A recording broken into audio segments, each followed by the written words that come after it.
कैसे हैं आप सब? आई होप बहुत अच्छे होंगे। तो आज का लेक्चर बहुत ही महत्वपूर्ण होने वाला for class 12 chemistry chapter number 10 जिसका नाम है जैव अणु।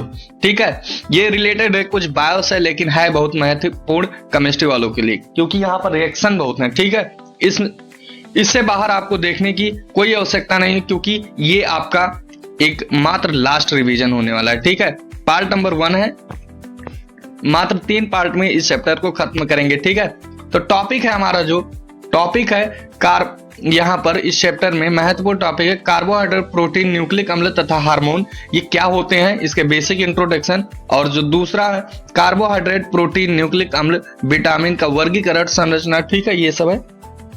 और उसके बाद है डीएनए तथा आरएनए में अंतर। ये बहुत ही महत्वपूर्ण टॉपिक है बायो वालों के लिए, बायो के लिए और हमारे लिए भी, क्योंकि जो भी पीसीएम मतलब मैथ साइड में है उनको भी केमिस्ट्री में डीएनए तथा आरएनए के बारे में जानना पड़ेगा। ठीक है, क्योंकि इस चैप्टर में है।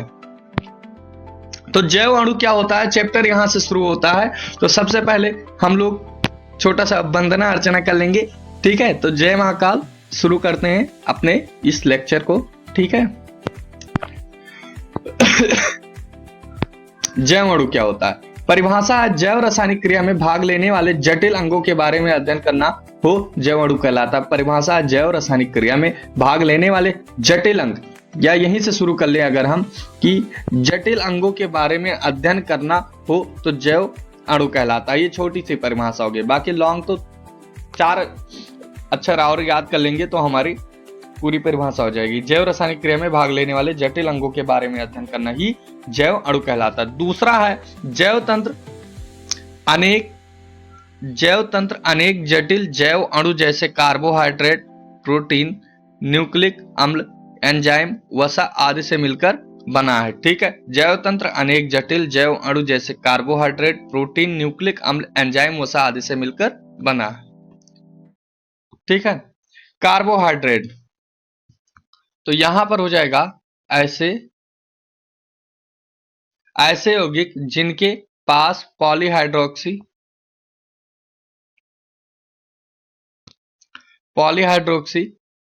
एल्डिहाइड तथा पॉलीहाइड्रोक्सी कीटोन होता है, उसे कार्बोहाइड्रेट कहते हैं। ऐसे यौगिक जिनके पास एल्डिहाइड तथा कीटोन दोनों ग्रुप होते हैं तो उसको क्या कहते हैं?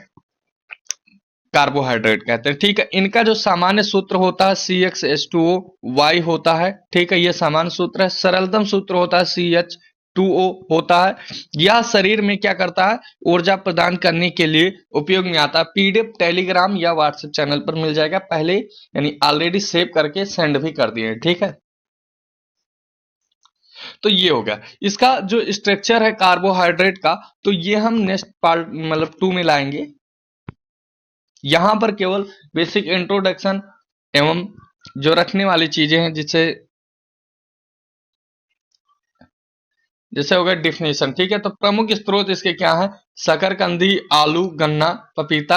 आप अगर पढ़ नहीं पाते हैं तो यहाँ पर फिगर है, ये भी देख लीजिएगा। ठीक है, गेहूं, चावल, बाजरा, मक्का, आम, तरबूज।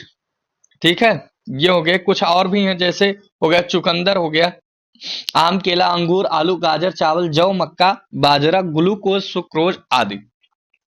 स्टार्च भी वो क्या है? कार्बोहाइड्रेट का प्रमुख स्रोत है स्टार्च।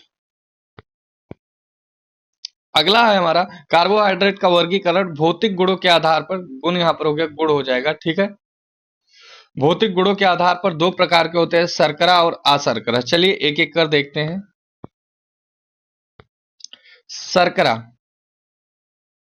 शर्करा क्रिस्टलीय, मीठे व जल में घुलनशील होते हैं। क्रिस्टलीय होते हैं, मीठे होते हैं। क्रिस्टलीय किसे कहते हैं? दानेदार। अगर दानेदार है तो वो हो गया क्रिस्टलीय, मीठे व जल में घुलनशील, यानी जल में आसानी से घुल जाते हैं। ठीक है, और मीठे होते हैं। उदाहरण हो गया जैसे इसका ग्लूकोज, फ्रक्टोज, सुक्रोज आदि।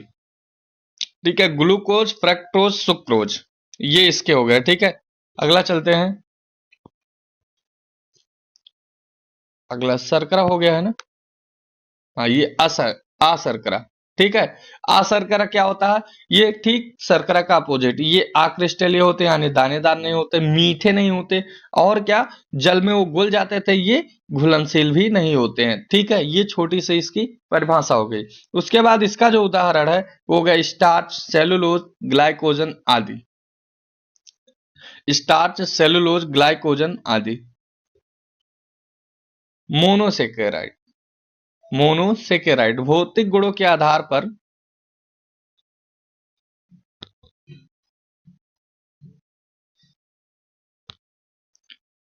मोनोसेकेराइड भौतिक गुणों के आधार पर तीन प्रकार के होते हैं। पहला हो गया मोनोसेकेराइड, दूसरा ओलिगोसेकेराइड, तीसरा हो गया पॉलीसेकेराइड। ठीक है,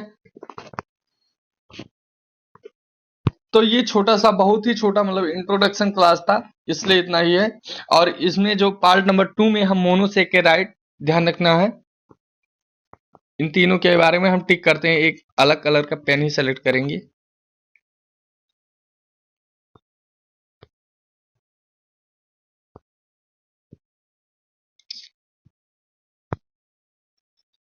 तो जो पार्ट नंबर 2 में हमें देखना है वो हो गया पहला, मोनोसेकेराइड क्या होता है, ओलिगोसेकेराइड क्या होता है, इसके स्ट्रक्चर भी देखते जाएंगे, पॉलीसेकेराइड क्या होता है। ठीक है, अगला जो हो गया ग्लूकोज कैसे बनता है, ग्लूकोज कैसे बनता है, इसकी संरचना सहित। ठीक है, और इसकी संरचना, तो ये सब किस में आएंगे, पार्ट नंबर 2 में। ठीक है,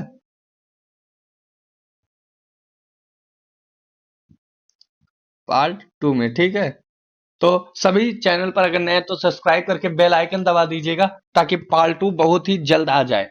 ठीक है, धन्यवाद। मिलते हैं किसी मतलब इसके पार्ट 2 में। ठीक है, बाय बाय।